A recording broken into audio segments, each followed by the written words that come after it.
This is BBC 5 Live, Sunday Breakfast. Well, if you were listening to Chris Warburton and me yesterday on Saturday Breakfast, you'll have heard us asking, what is in your back garden? The reason we asked it is because there were pictures in the papers of a 34-seat cinema, which Anderson Jones from Stoke-on-Trent has built in his back garden. The 38-year-old bus driver has spent the past 4.5 years and £70,000 of his life savings making his dream of owning a cinema a reality. And we can talk to him now. Anderson, hello. Happy New Year to you. Yeah, Happy New Year to you too. And lovely to talk to you. Oh, we really loved this story yesterday. I'm so thrilled that we can talk to you today. Why did you decide to build a cinema in your back garden? Oh, wow. It actually goes back from years and years ago. I mean, everyone has hobbies and interests. Mine is in cinemas. So obviously from about the age of 6, my mum and dad used to take me to the cinema, mainly the ABC in Hanley and the old Odeon, which is now the Regent.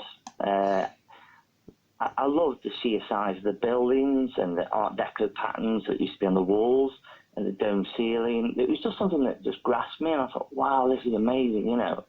The ABC in Hanley obviously didn't have Art Deco, but there was that nice, it was, you know, the nice curved stage area with the curtains that was the floor to the ceiling. And you also had the usherette that used to come in the interval with the ice cream. But you just don't get that anymore. Yeah. So is your cinema a bit of a replica of the ABC in Hanley? Is that what you were modelling it on? I was, yeah. I mean, obviously the foyer is near enough the same as what it is. The exterior isn't, obviously, but I just tried to make it look as an Art Deco cinema. But yeah, all inside, obviously the curtains going all the way down the room. I couldn't do a curved room. It was a bit too hard to do, but, you know, I just kept it square. And how many seats have you put in? There's 34, and I've also got a little usherette seat as well. Oh, fantastic. So And for who the are wife to sit down. I was going to say, right, OK, so you have enlisted your wife as the usherette. Yeah, I've got her a tabard that she wears, and I've got a badge name as well, and Pepsi app as well, you know. Yeah, and so did she come round with one of those little trays? She's got the ice cream tray, an original one, yeah, and she's even got, well, I managed to get one of the old usherettes torch, what they used to use, with the black and with the orange end, with a dome glass at the end. So if, you know, you came in late, you can take your 2 seats and you just have a little dot of light showing you where the seats are. And the films that you're showing, are they going to be the ones that you remember from growing up? Yeah, all just old style of films. Just my classics that I used to love. Like my favourites are Dirty Dancing and Back to the Futures. But all the 80s films were amazing. Yeah. So who gets to come and sit in your cinema? To be honest with you, it's not actually like open yet, like, because I haven't really finished it properly yet. So there's a few things I've got to do, but it's mainly friends and family. But obviously, when I've totally finished everything, like my garden and all that, it'd be nice for obviously members of the Cinema Theatre Association can come along. Anyone really who's interested in old cinemas and wants to see what an old cinema is like, they can come along and have a look. I've got to say, I'm slightly disappointed, Anderson, with your choice of films. I would have thought if you've got a cinema in your garden, the least you could be doing is watching The Secret Garden, or maybe even having Forrest Gump on. I don't know. Well, yeah, I can have them on as well. Yeah, that would be no problem. How big is your garden, Anderson? Because the pictures didn't really show how much of the garden this actually takes up. What proportion of it? I would say probably the cinema takes up about a third, 1/3, and then the left-hand side, which you can't see, it's still when I'm actually in my kitchen looking out, I can't see the cinema because it's that far over to the right-hand side of my garden. But it's just an absolute mess because obviously when I had the planning permission, the building inspector made me go 2 meters deep, so all what came out of there went onto my garden. And so it's just a bit of a mess at the minute. It's just like grass is growing up, but it's just, I need it doing. So I'm hoping Alan Titchmarsh will come round and help me out to somebody, or someone who's like a good gardener and say, yeah, I'll come do you that, you know. Yeah, it sounds like time and money. We were talking about George Clark's Amazing Spaces. Actually, you should have talked to him Yeah. about it. That's because that's I was talking yesterday about actually somebody I know who Yeah, had a well, railway that carriage was- in his back garden, and he's that- converted it into a holiday let.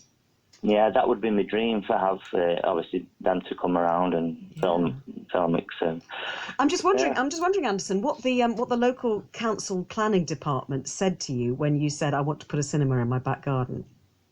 they were a bit stunned, actually, at first. They were like, what? But they did actually say to me I couldn't put cinema down on the planning. It had to go down as a games room. So Right, that's what okay. they told me. So. Okay, and so can you make any money out of it? I'm not sure, actually. What I would like to do, obviously, is do some charity events. And I'd love to be known as, Anderson Jones. Wow, he's raised millions of pounds for charity in the future. That would be nice. But obviously, it would be just charity. There'd be nothing made for me. You know what I mean? 'Cause I don't think you're allowed to have a business from home. Right. No, I can imagine there are probably restrictions from that point of view. But that's a lovely idea, isn't it? You can choose your own personal film to be screened in your cinema in your back garden with what's your wife's name? Jane. With Jane as the usherette. Have you got children as well? Yeah, I've got 2 children. Yeah. And are they enlisted as well to help? I don't know what to whether Yeah, well- are they. Have you got an old-fashioned camera? What do you call it? A projector? The old projector, yeah, I've got a proper projector. I've also got, because obviously when I was a kid, me and my dad and my granddad used to go around all old cinemas up and down the country, and we used to go around the projection rooms, and they were ever so nice. And I always used to say to the projections, have you got any old little day titles or films I can have? And they used to give me like old trailers and the adverts for the ice creams and the old hot dogs, and Oh wow! I've got thousands of them, and I need to go through them. I've got that many, but my idea would be is like for the Theatre Association and stuff is put all these old day sets on, and people can actually come back and go, wow, I remember them from the 70s, And You'd have like the all Pearl the and old, I was Deans going to and- say the old Pearl and Dean ads. Yeah. Oh, I've that got would be everything. fantastic. I've Do you know got what? Do you know what I've stuff that got? people- Do you know what I've got going around my head now, Anderson? Yeah. Ba, ba, ba, ba, ba, ba, ba, ba, ba, ba. Oh yes, I love that tune. Oh, look, it's even better than I imagined it from looking at the pictures, Yeah. Anderson. I love the idea of the fact that you fulfilled your childhood dream. Oh yeah, I mean I've also got there's lots of other things I've got, like I've collected old projectors, and I've got the old projector mechanisms of the heads. I've got loads of them, and all cinema memorabilia, which I've got to build a museum for it yet, like in the back boiler house that I've got to do that yet, and another museum up the side of the house, and it's just never ending. But goodness me. I'm hoping by the end of this year it should be all finished and ready for people to come and enjoy it. Tell you what, can we come and see it this time next year, Anderson, when it's all Of course done? you can, yeah. Yeah, lovely. Come and have That a sounds look. fantastic. I'll put your film on. Brilliant. Anderson, that's so fantastic. Thank you very much indeed. Anderson Jones worries. from Stoke-on-Trent, who has built and installed a cinema in his back garden. You know, Ellie, I was suggesting that he might have Secret Garden on there or Yeah? Forrest Gump. Trevin Cornwall says, no, we should be showing The Lawnmower Man, The Chamomile Lawn or Eden. Keep them coming. Drop us a text at 85058.